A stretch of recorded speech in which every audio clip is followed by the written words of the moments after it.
Welcome to the Izzy Chinche Show.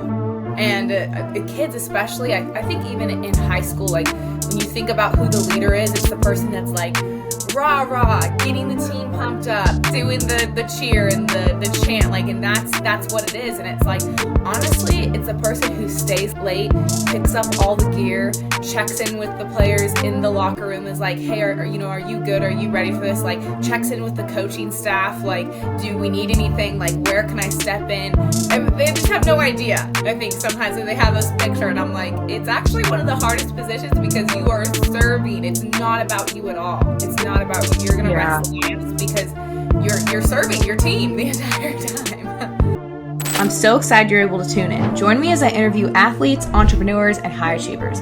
I also share much about my life struggles, trials, and successes in hopes to inspire you. I intend for this show to be one of the greatest shows of all time, so your listening and support means the most to me. My goal is to help inspire as many people as possible, so please share with a friend if you enjoy just one thing from today's episode. Together, we can help more people grow. Let's get started. I love that. Okay, well, welcome to the show. I'm so excited that you get to join and be here today and that we get to do this. Can you start with giving us a little bit of an intro about, who you are and what exactly it is that you do? So my name is Anya Kohler. I am the founder of Captain's University, and I help to empower women leaders through that. Amazing. I love that. Okay, so I want to get straight to that then. Okay, so what inspired you to start Captain's University, and how did that kind of all come about, and how did you get into that? Tell me about that. So for me, I had the opportunity to play soccer at UC Berkeley, and in my junior year, I got nominated to be a captain for my team, and I was so honored, very excited, getting to be in that role for the first time. But as I was standing there, I was also thinking, what are all my responsibilities? How do I handle conflict between teammates? How's my relationship going to change now that I'm in this role, maybe with my teammates, because I have more of a connection to my coach? How do I be the most effective leader? And so for me, first stepping into that role, I did the best that I could. But as I was graduating, all the captains that were filling my shoes started to ask me questions similar to what I was thinking on how to be a good leader, how to run a captain's camp. And then they jokingly said, "Can you write me a book about everything you know about being a captain at Cal?" And I was like, that might be an idea. But I went on to, I had a fifth year of eligibility left over. So I graduated from Cal and went on to do my fifth year at the University of Portland. And Right. Yes. did my MBA there. And same thing happened. The captain at that time, just because it was an older player, asked me a lot of questions about how to be a good leader, what we should do in certain scenarios. And so I was like, it's kind of a pattern here. And I decided to do more research with other Division I captains and found that 96% of them had a fear about stepping into the role. And that's crazy because it's kind of everyone. But, I thought back to me first standing up there in front of my entire team, being nominated as a captain, and how I felt. I felt a little bit fearful of, what happens next. So through those experiences, I founded in the research, I founded Captain's University to empower women leaders. And that's kind of the backstory. I love that. We need more leaders. We need more leaders. It's something I talk about all the time. We need more people to step up. Tell me about the actual moment of you becoming a captain. Was that like something where there was just a nominate, you weren't expecting it, you were expecting it, it was in front of the whole team? Tell me kind of the details on that. Yeah, well, it was our spring season. So I was playing soccer. So our fall season is, in season, and then spring obviously is off season. And all that. Yeah. Yeah. So, it was our first practice back, and I think they'd done some type of vote. I put in my piece too, but I got called to the front of the room, and my heart was beating in my chest, and I was thinking, oh my gosh, what am I being called to the front of the room for? I was like, nothing's happened yet. I didn't do anything wrong. Like, not that I did do something or thought I was Yeah, getting in yeah. trouble, but like, I don't know why I'm being called to the front of the room and Yeah. stood up there. And I think it was a pivotal moment for me because it was the first time I was staring back, looking back on my other teammates and, standing next to my coach in a leadership position. And my coach, Neil McGuire, started talking about the qualities of being a good leader. And next thing you know, he said the words, Anya will be captain of the Cal women's soccer team. And Wow. it was kind of shock and disbelief.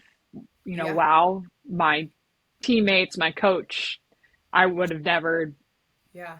guessed me for that role when I first came to Cal as a freshman, thinking, oh, my junior, senior year, I'm going to be the captain of the team. I just never Right. thought that for myself. Right. Did you think it was, part of it was kind of like was your style at that point? If you, a lot of time when you hear people say like, "Oh, I never would have guessed that," it's because they're not a crazy vocal leader. They're more, a Mm-hmm. servant leader, or they have their different styles. Do you think it's because you were showing up in that way and kind of serving your team, and then they were like, "Yeah, this is the one." What was your thoughts on that? Yeah,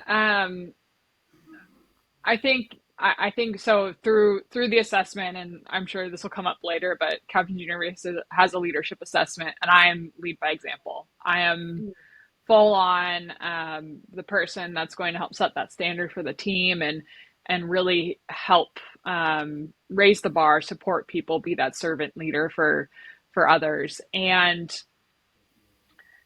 for me, I think getting nominated into that role, it was I had such a difficult journey through injury and Mm, wasn't playing, then was playing, earned a starting spot. Um, it was kind of a culmination of a bunch of different moments that took me there. So, yeah. freshman year, I redshirted. I was injured. I played the last week of our spring practice of my freshman year, and finally getting into my sophomore year was the first year when I was actually playing. And Wow. I Rough got a start. couple of yeah, I got a couple of opportunities. I don't think I was maybe fully prepared at the time for, it's a big jump going from club and high school, obviously, to Cal being in the Pac-12. I know Yeah. Pac-12 is disseminating, but at the time in the Pac-12, and um, the competition that's there is elite. So, I think I needed to get a little bit of my bearings underneath me junior year. I had worked so hard for my spot and thought during my sophomore year, like, oh, I'm so close, so close. Junior year, I knew what to do, Yeah. what I needed to Your feet do. on the ground. Your feet on the ground. You're like, okay. Yeah, yeah. And then and don't get me wrong, I had my fair share of opportunities, and I had actually made a mistake in a game, and that kind of cost me during my sophomore year Mm, the being put into the game more because we got a goal scored on us. We were seventh in the country at the time. It was a pretty big deal. So I didn't see a lot of the field the rest of that sophomore season, and so for wow. me, it was how could I come back from that. And I needed to do this, I needed to do, be really fit, I need to be practicing my technical work outside of what I'm doing right now. And when I did get that to junior year, I was absolutely ready. I knew what was required of me and what was needed to be successful at that level. And wasn't a starter at the beginning of the season, but unfortunately, a player in my position got hurt, and I got my opportunity, and Hmm. I killed it. Yeah. Um, I love so that. it, And I appreciate you like expanding on that and like talking about your hardship because I honestly know of many athletes who they get there in the beginning, their freshman year, it doesn't go as planned. They get injured, they get redshirted, and then they quit. And yeah, like they actually quit. It's so sad. They're like, it's just not what I thought it was going to be. I'm like, yeah, it I never know. is. It never is. And it's so cool to see like you had that struggle and it wasn't until your junior year. Like you paid dues, you put in the work and then you got the Yeah. reward. And it was so much, I'm assuming it was so much sweeter than anyways because you're like, man, I have suffered. Like I have pushed through injury. I have, had to learn the hard lessons and I love that. And I Yeah. appreciate you talking about like, yeah, you have to fight for that starting position. There's so many kids who think like, oh, I'm just gonna go in, I'm gonna get it, and I'm like you Yeah. mentioned, you made a mistake that you think cost you playing time. Like that can happen to anyone. You Yeah. can, so the tide can switch fast, and it's being able to be adaptable and stick with it and push through that. I admire that and I love that because I think more players need to hear that, and they're just simply not prepared to go into the college level. They just have no idea, especially at an elite. Yeah. It's Yeah. not. No, it's so difficult. You get there and your eyes are wide open. You're excited for what's next, and there's just a lot that you typically don't know until you sure you Yes. might be a really talented player, but Yeah. you're playing with women that are 3, 4 years older than you sometimes, and they have a lot of experience. So it can be Yes. for me the culminating moment when I did get that first start. My junior year, I actually, it was a rough tied game against UW, and it was like the 70th minute or something. I make a deep run all the way from half line because I'm a holding mid, so six, Yep. and I make that deep run from the middle of the field, and I end up scoring my first collegiate goal. Oh, And so we won 1-0, and the Pac-12 coaches voted me offensive player of the week for that. So for me, kind of that entire 2.5 years prior of being hurt, being in and out of the game, kind of came full circle to that moment, and then even more towards the end of that spring season when, or the yeah. beginning of that next spring season when I was nominated for captain. Incredible. Okay, Yeah. so in your opinion, what distinguishes an elite leader, especially amongst women? In Yeah. sports, in sports specific. Yeah. An elite leader, I think it's the person that really understands who they are and what they need to do to become a leader in a leadership role. It's so difficult. We see it time and again working with collegiate and high school players at Captain's University that a lot of people don't feel like they know that they're a leader inside of them, and so for them really understanding, hey, you are a leader if you're being put into this role, and pushing forward as an elite leader, making sure that your teammates are heard, listening to them. I think, we want to say like 90% is listening when you're in that leadership role. That's so true. 10% is you speaking, uh, holding that standard for others, setting, this is what our team standard is, holding everyone accountable to those goals. And sometimes that can be difficult. So I think, the top thing to be an elite leader is you have that determined work ethic, and you're there to help serve others in the team. Oh my gosh, I love that you just said serve others and the team because I think that's something that's lost. We forget that it is about serving. And kids, especially, I think even in high school, like when you think about who the leader is, it's the person that's like, rah rah, getting the team pumped up, doing the cheer and the chant, like, and that's what it is. And it's like, honestly, it's a person who stays late, picks up all the gear, checks in with the players in the locker room, is like, hey, are you good? Are you ready for this? Like, checks in with the coaching staff, like, do we need anything? Like, where can I step in? And that is, and they just have no idea. I think sometimes when they have this picture, and I'm like, it's actually one of the hardest positions because you are serving. It's not about you at all. It's not about you. You're gonna rest Yeah. last because you're serving your team the entire time. And the other thing that I would just add to that too is you know, being an elite leader in sports, especially as a woman, I just mentioned how a lot of people don't know their leadership style. It's really about being your authentic self throughout that process too. I even experienced it when I first became a captain. The captain before me was someone that was, like you said, very loud on the field. Not like I wasn't communicative on the field to begin with, Yeah. but someone that was, loud, vocal, always yelling. And I was like, oh, I have to emulate what she's doing because that's what worked well for her. Mm. And what I realized is that it didn't come off the same way when I did it, right? You go Yes. through some pieces of trial and errors. Okay, I have this new role and responsibility. Yeah. Um, Fill those roles and responsibilities, right, to the best of your ability. But, um, you can take bits and pieces maybe from former leaders and former captains of things that you like that they did well, maybe things that they didn't do so well. So just being able to see where they're from.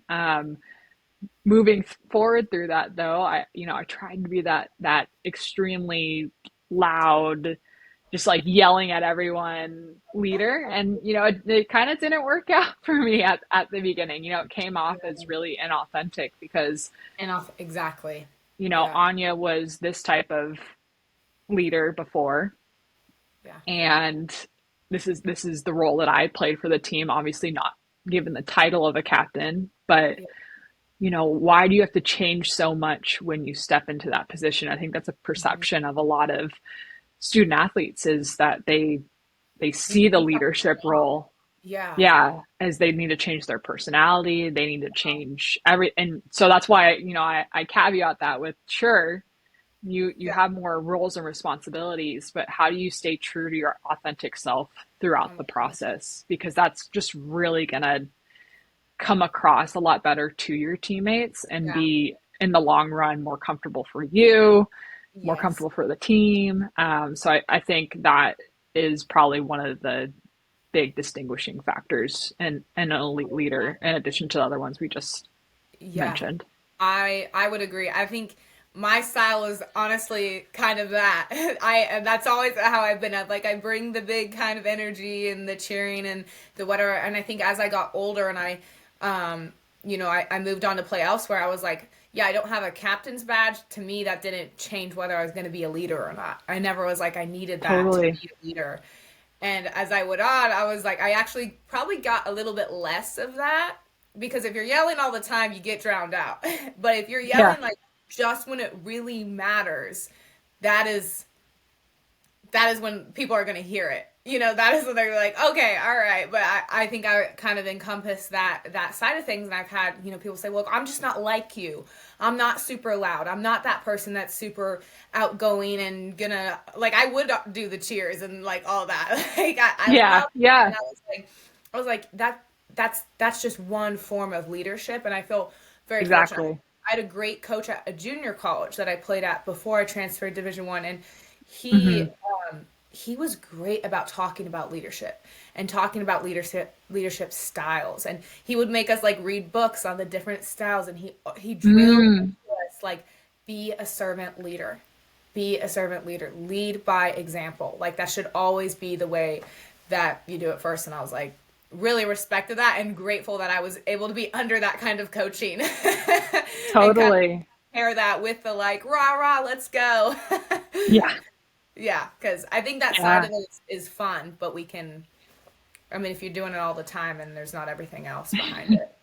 Yeah, well, I mean, just to speak to what you said, I think there is, like, yes, servant leadership. Yes, you should lead by example, but I think there's other ways to lead your people. Like, I would probably put you in the maybe the lead by voice category. Yeah, In Captain's University, or we some of the qualities that come out of the assessment piece that I keep referring to in Captain's yes, University is, lead by example is one of them. Lead by yes. connection is another, Ooh, and I then like that. leading by voice. Yeah, connection, example, just how it sounds. You're that benchmark for the team. Mm, Putting your head down, working. How are you helping others hold to that same standard? yeah, Lead by connection. whether you have a few friends or many friends, how are you connecting with others on your Yeah. team? So those relationships that you have with others, how are you continuing to foster those? And then leading by voice, the person that is maybe the either the rah rah hype person for the team, or on the flip side of that, if say you get lead by voice and you feel like you're more on the quiet side, Mm. the few words that you say most matter immensely. Yeah, so true. So true. So those are just some of the pieces, and which one is right? I asked that during some of my programming. Which one of those leadership styles is right? Mm. All None. of them are, Yeah, all of them. right? Yeah. Yeah. Yes. Well, yeah, correct. There's no One. right. There's no right one. They all Yeah, suck. Just kidding. yeah. They're all bad. Yeah. Yeah, no, they're I love that. each one of them is right, and what's great is that you're on a team, and so if you're lead by Mm. example, there's somebody that's going to be lead by voice, and there's someone that's going to be lead by connection, and that's Yes. why you maybe see captain groups, Hmm. solving challenges within your team. How do we help increase maybe more lead by voice people? Yeah. Because not a lot of people actually are confident enough to utilize that. We actually see that as um, the lowest category. Only 11% out of the people that we've had take the assessment, only 11% have come out as lead by voice. And so for especially women leaders, Yeah. the big stat that everyone knows is 94% of women in the C-suite played sports. And so Mm. if sports is this huge vehicle, how can we help increase that lead by voice Yes. percentage so that women have a voice in other areas of their life outside of sport?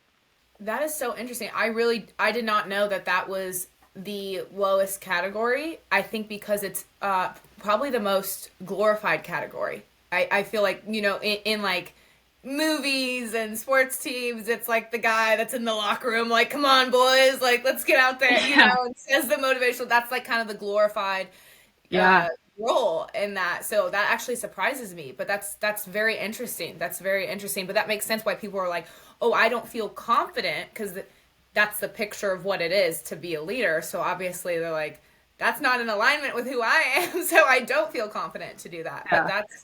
that's cool. I did not know that. I love that. And we say that you're not tied to one leadership style, right? Yeah. This might be the strongest leadership style for you, but as a leader, you're going to learn to be lead by connection. You're going to learn to need to be lead by voice. Yeah. And I say that leadership is fluid and that you have to flow in between these different scenarios when Yeah. they arise through the challenges to be able to use your, and people feel the strengths of others, so you get some pieces there, but a good leader is able to understand their own strengths and Yeah. then see where how can I maybe increase my lead by voice, or how can I maybe increase my lead connection with I my love that. team. I So love that. Yeah. Can you highlight a few success stories, through women leaders in Captain's University, whether that be you or, people that you have coached? I want to hear a little bit about it. yeah, so I think one of the first ones that I'll start off with is more of a team environment. We worked with women's soccer team this last fall, and it's something that's recent, so it's top of mind for me. But Fresh. a great success story was working with them for quite a while. The history of that program had been that they would be predicted last place out of 9 teams in their conference. Wow. And so the coach had been there for about a year or two, and she was like, "It's time for a change. We need to help our captains move forward and help our team really turn around, because I believe in these girls, or these Yeah. women." Yeah. And so we just finished up the program with them for their fall season. They finished third place, so it's Okay.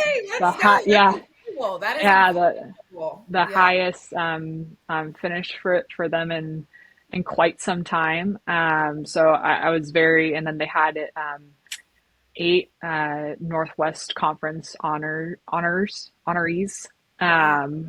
for their team, which is immense. And It's huge. so being able to help them be on the same page as a team, learn the different leadership styles, learn Mhm. tools that they can utilize in their positions. And we say that it's an everyone leads framework, right? And you had Mhm. mentioned it before, right? I wasn't the captain on the team, but this was my way to help lead, right? These are Yes. the ways that I can help lead. And so by helping teach that everyone leads framework, Yeah.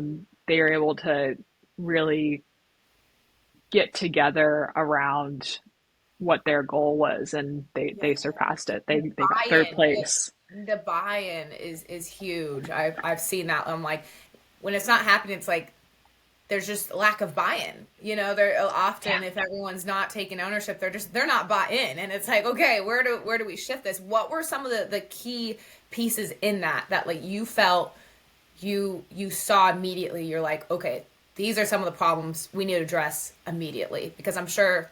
I mean, if it, yeah, speak on that for a second.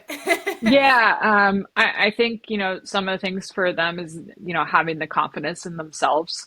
They're a Okay. great group of players. So Mm. how do we help build that confidence piece so that they're all on the same team, but also the coach had set a great foundation for the culture. Her name's Michelle, and uh, great foundation for the culture. And she wanted to, obviously they weren't producing the right results. She wanted to get 1% better. And so how do we do that? We get them all united around a vision for the team. So we help them create a vision and, what they wanted to accomplish for the season. And then by going through timely sessions, we were able to help them through some challenges when maybe they were down a goal. There were a couple of times where they were able to push through even though they were down 1-0, win Yeah. 2-1, win 3-1, right? So Yeah. I think that the biggest thing for them was being united around that common vision, and that was something that they were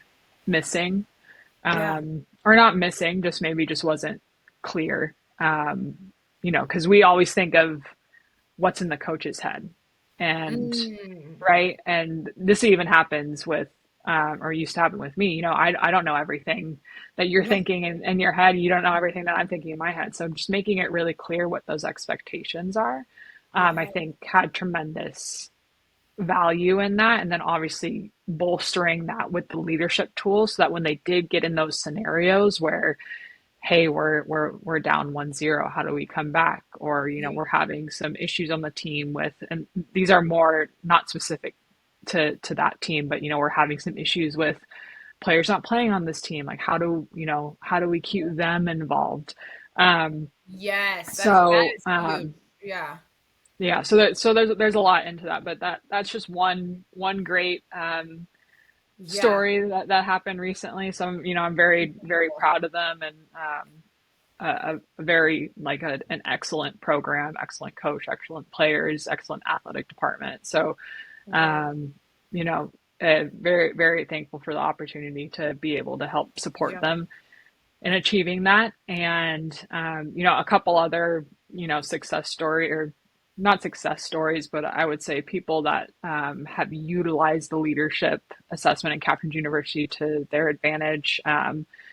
A girl on, or a woman on the Norwegian national team. Her name is Guro Bergsvond. She took the leadership assessment and went through some of the programming pieces. And for her, Incredible. at that level, that's the highest highest level that you can be at, right? Playing for Yeah. your country's national team.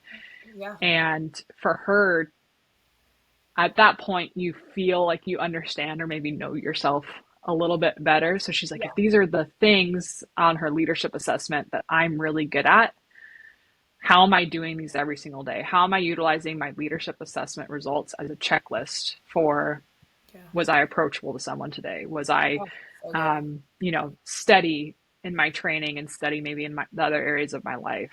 Did I have emotional intelligence for others?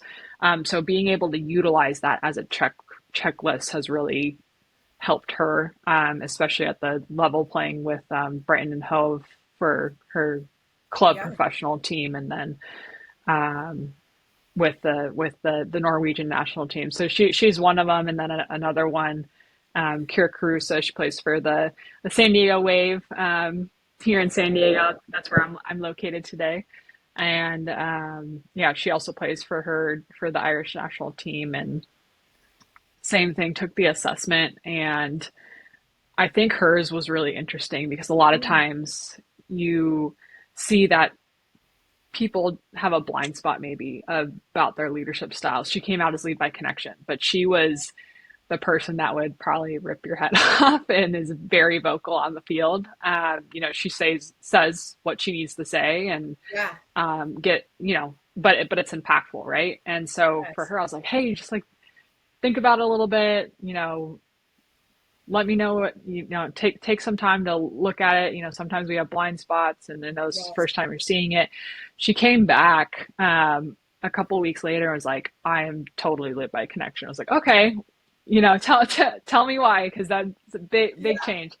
And she said that as she was thinking more about how she's able to do that with her teammates, she said, I am so connected with each one of them. They Mm, know that I have the best intent for them in doing that during the game, yeah.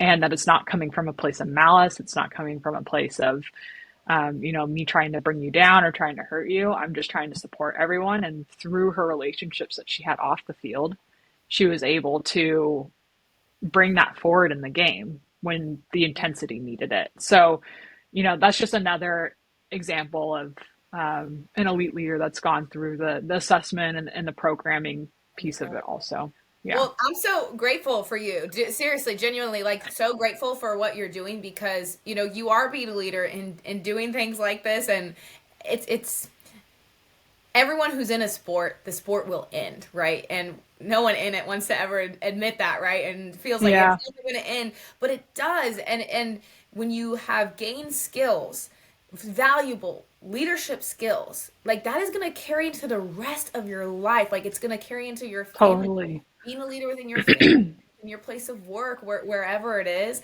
And the fact that you're teaching these athletes, that is incredible. And I'm grateful for it because I truly believe like just our society, we need more leaders, we need more people to say, yes, I got this, like let's take in this direction, let me be bold, let me serve. So I love hearing all this. I'm like pumped up. I'm like, yes, Thanks.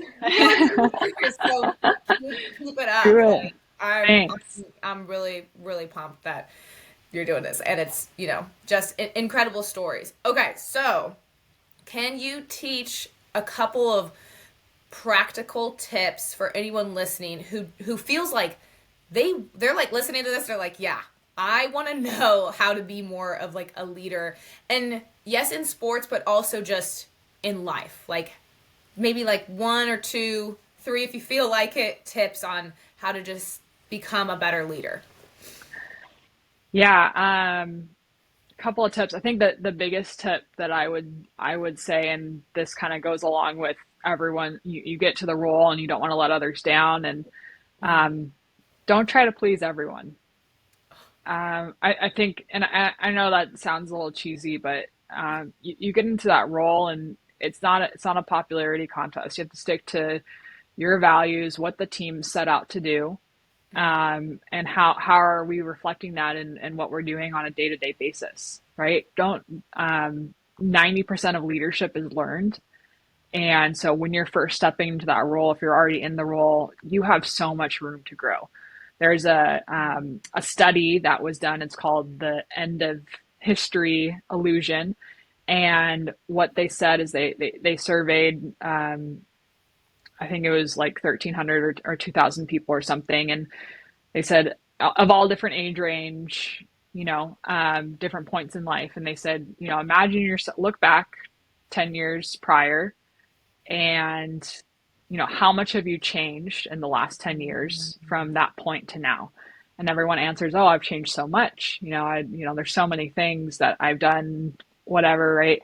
yeah. And I've grown in this way, and now moving into the future, um, look at yourself 10 years into the future, how much you're going to change then. And a lot Oh, of people, the curve kind of goes like this, right?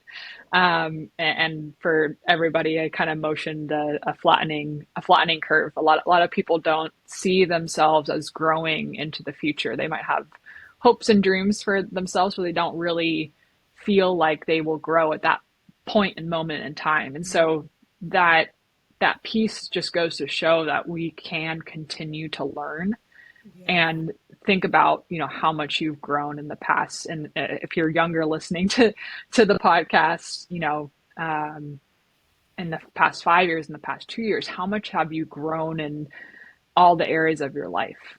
So I think, biggest piece is you can learn from others, and you can't please everyone. So stick to your values and what you know, and learn along the way. There's a huge support when you become a leader. There's a support staff around you, so don't think that you have to know all the answers to everything. You Mm, probably have a coach, you probably have parents, or some type of family or teammates that can help you with decisions and help guide you too. So don't try to please everyone. Don't think it's all on your shoulders. The weight's all on your shoulders. You have a support team around you, especially being on a team. yes. I think that's the biggest thing for people in that area. Yeah, I would agree. And to your point, you're not going to make everyone happy, and you never will. And I think about, reflecting on my own life when I'm like, oh, I'm not sure if I want to do that. What if it, pisses this? So I'm like, the person that I might potentially piss off or they don't like it or whatever is not the person that I'm after anyways. You know what I mean? I'm Yeah. like, I can't get caught up on that. And then also realizing, especially in the coaching realm even, I am not for everyone, and being able to just like say that to yourself, like, yeah, I'm not everyone's cup of tea. My style is not for everyone. Not everyone's gonna want to work with me. just Yeah. like just like another coach, and just being like, yeah, and that's okay. But I am not Hmm. gonna try and tone down me and and be more neutral, because then I won't actually be able to impact the people that I really am able to get through to. And I think Yeah. we live in this place where it's like, oh, I don't want to step on any toes. I don't want to ruffle any feathers. It's like, no, I'm here to like do what I need to do, and make some Yeah. waves and create some change and have some impact. So I love that. I love that because I think we kind of are in a society where it's like, oh, make everyone happy, and you're never going to be able to do that anyways. You're never going to be able to do that. So Yeah. I love that. I love Yeah. that. Okay, so what is your vision for Captain's University? What is kind of your vision with it? Where do you want to see it go? And just women and leadership and all that. Yeah. So for me, my vision for Captain's University, I'd love for it to be a household name for leadership development for women leaders.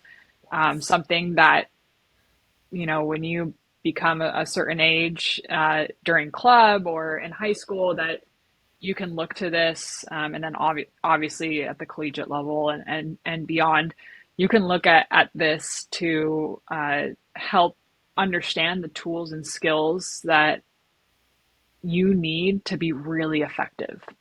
And a Mm, lot of this stuff is simple.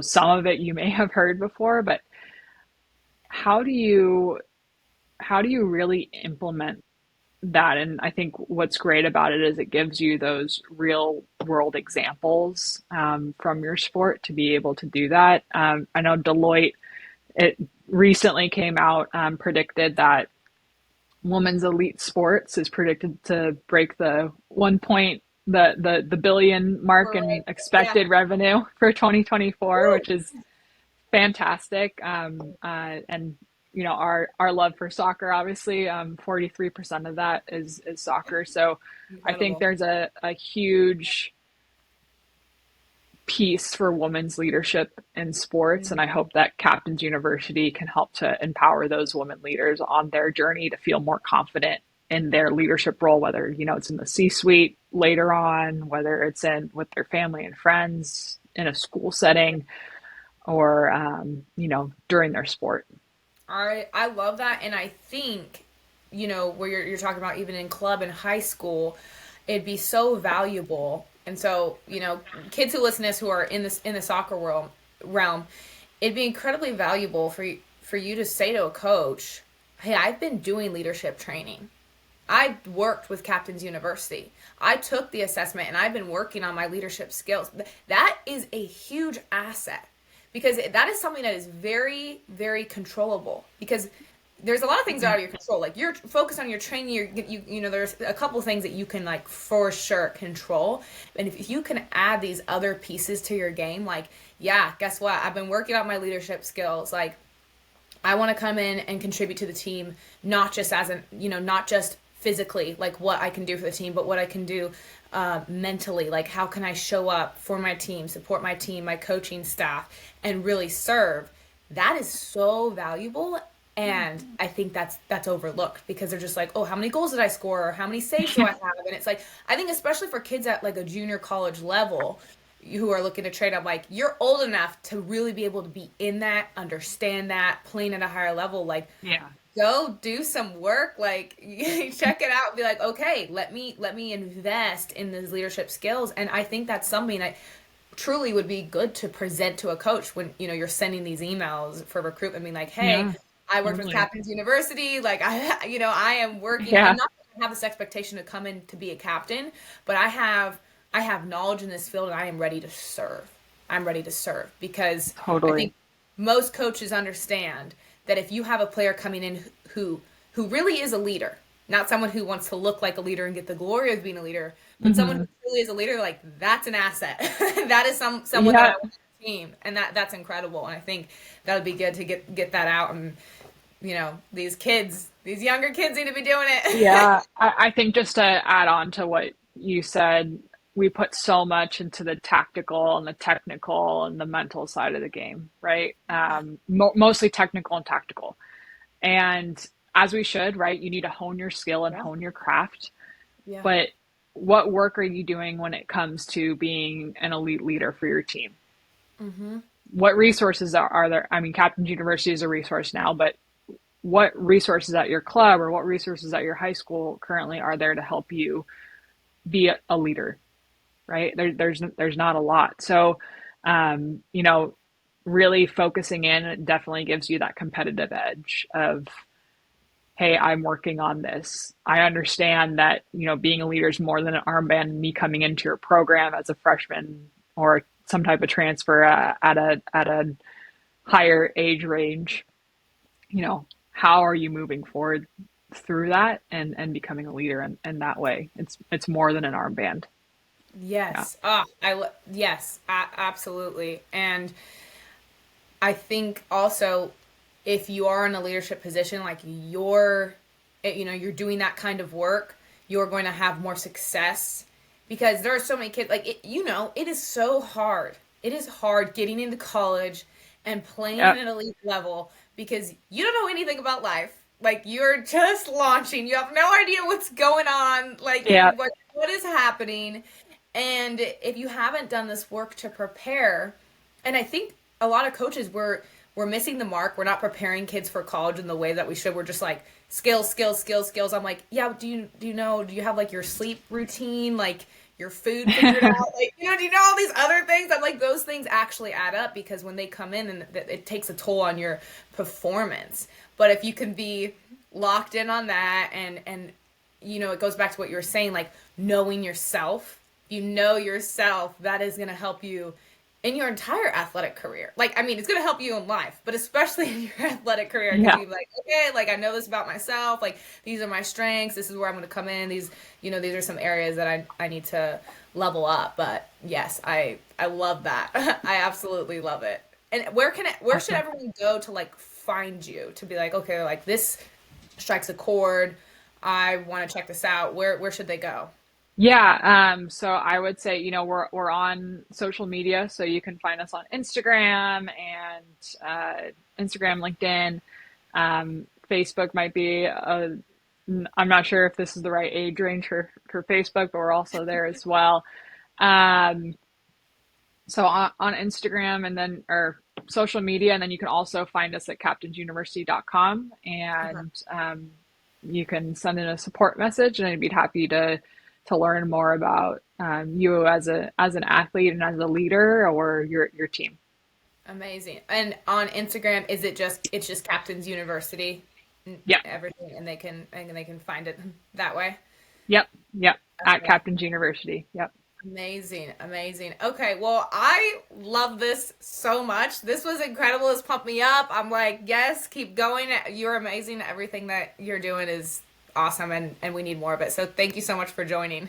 Yeah, thank you for having me on, and it was a great opportunity to be able to connect with you more, and hopefully, we can continue to help each other in this way. So thanks for the opportunity to have me on, and Absolutely. get out there We'll and get you captain on your again. life. We will get you on again. For sure. This Thank you so much for tuning in today. I'm so grateful for your support. I'm already excited for the next show. Turn on notifications and be on the lookout for my next episode. Also, please share the show with anyone you feel like might benefit from listening to. Thank you for all your love and support. I will see you soon.